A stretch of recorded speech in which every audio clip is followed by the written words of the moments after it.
Hola chicos, ¿cómo están? Bueno, yo soy la profesora Noelia Paladini. Todavía no habíamos tenido esta posibilidad de interactuar a través, aunque sea de un video. Les iba subiendo algunas actividades para que vayamos encarando más o menos cuál es la línea de la materia, pero la idea es que vayamos cada vez más interactuando, un poquito más, aunque sea a modo de los videos, a modo de los foros, y bueno, podamos estar más conectados.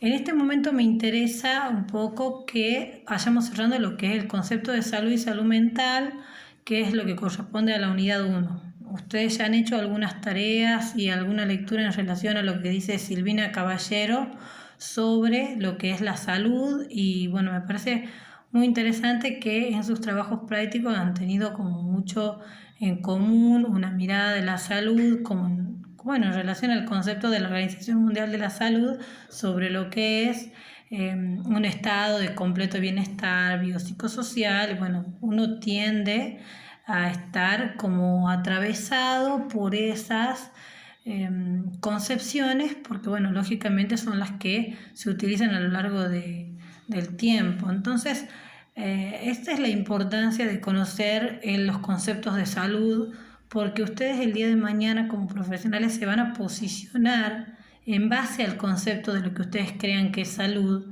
o de lo que ustedes crean que es enfermedad.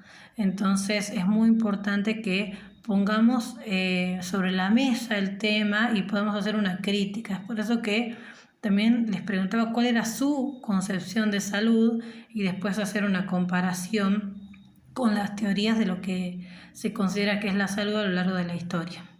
Ahora vamos a avanzar un poquito más con otro texto de la profesora Silvina Caballero, que yo los textos le voy a dejar a Tucho el día miércoles. Vamos a avanzar un poquito más en relación a eso, con lo que tiene que ver básicamente con salud mental ahora. También es de Silvina Caballero, pero con lo que concierne a la salud mental.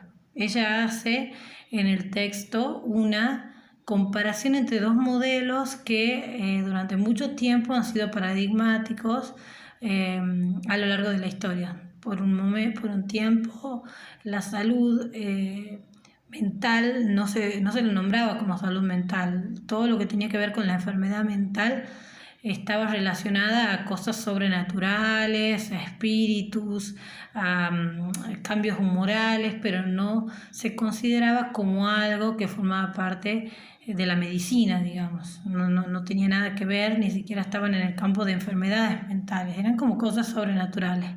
Recién a partir del siglo XVII se empieza a considerar un poco, a pensar, a partir del siglo XVIII se empieza a considerar que podía estudiarse, que podía corresponder la enfermedad mental al campo de la medicina.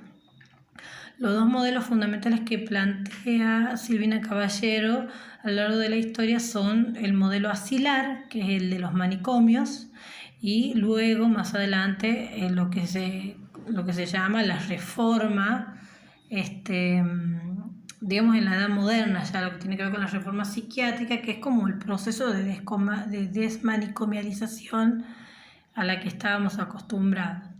Durante mucho tiempo Foucault escribe sobre cómo se había considerado a los enfermos mentales como algo que escapaba del orden social.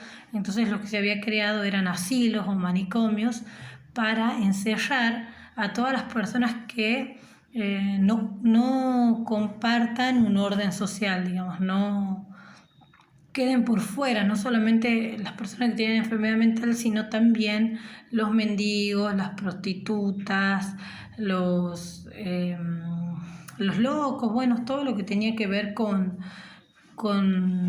estar fuera de la norma, lo que estorbaba, lo que no se sabía qué hacer con eso. Yo me hice un pequeño esquemita para ir guiándome de algunas cosas que les quiero puntualizar del texto para cuando vayan a leerlo, porque es un poquito largo, pero hay cosas que sí son bastante importantes que puntualicen.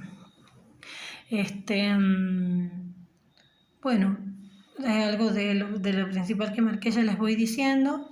Es muy importante esto de que del proceso de manicomialización, que es como la primera mirada que se tenía, en donde se encerraba a los que estaban por fuera.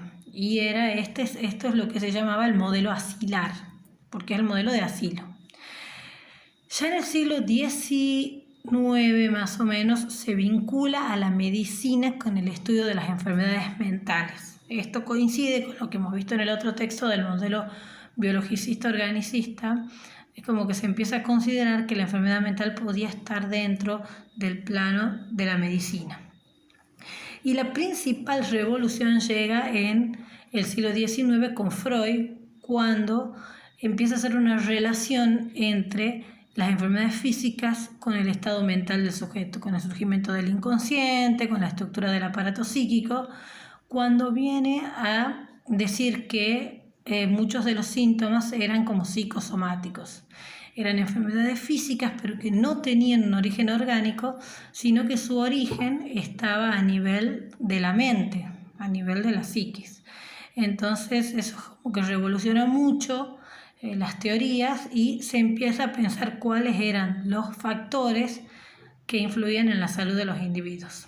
En el siglo XIX hay nuevos espacios a partir de esto en los que se incluye la salud mental, no llamada aún salud mental, pero todavía en el sector público no había ningún indicio de que sea integrada a los servicios públicos, digamos. En el siglo XX el sistema de salud ya empieza a integrar, esto es un concepto muy importante, lo que ellos llamaban el higienismo mental. El higienismo mental es un concepto previo al concepto de salud mental. O sea, todavía no se llega al concepto de salud mental en el siglo XIX, ya en el siglo XX con el concepto de higienismo mental es como que se lo va aproximando. Estaba referida absolutamente al campo de la enfermedad mental, no básicamente de la salud mental.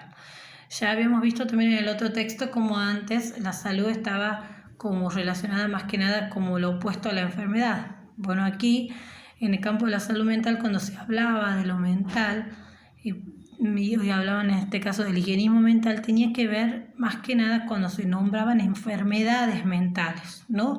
Nadie se preocupaba por saber qué es estar sano o qué es la salud mental propiamente dicha.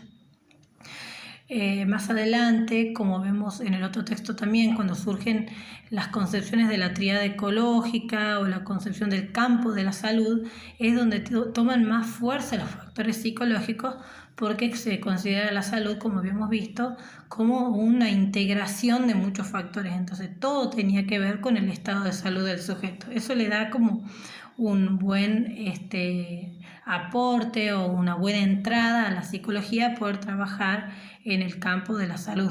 Básicamente la salud mental, la psiquiatría y la psicología, que empiezan a tomar como más fuerzas después de los aportes de Freud. Y todos sus discípulos, por supuesto, Lacan y todos los que siguen las corrientes psicoanalíticas. Lo que hace